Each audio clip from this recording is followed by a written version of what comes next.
پہاڑی زبان میں اپڈیٹ سنیے۔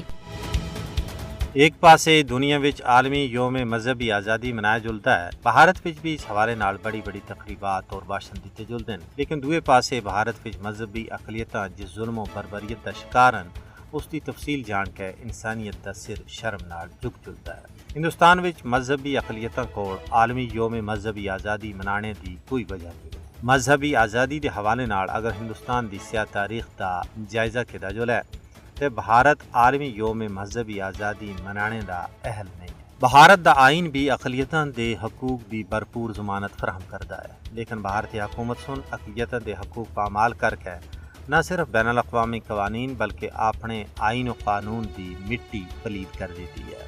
بھارتی حکومت نہ صرف اقلیتاں کو قتل، مار کٹائی اور عزتاں دی پامالی وچ ملوث ہے بلکہ انہاں کو مذہب تبدیل کرنا ہوتا ہے مجبور کر رہی ہے۔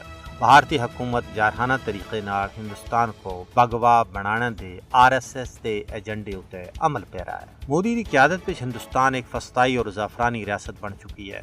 زعفرانیت سن ملک دے سارے اداریاں بشمول عدلیہ اور مسلح افواج کو بھی اپنی لپیٹ وچ کھینچدا ہے۔ بھارتی عدلیہ سن بابری مسجد کیس دا فیصلہ سناندے ہویا ہندوؤں دے نظریے کو ترجیح دیتی۔ جس جگہ بھی ہندو مسلم فسادات ہوندے فوج اور پولیس ہندوؤں دا سنگ دیندی ہے۔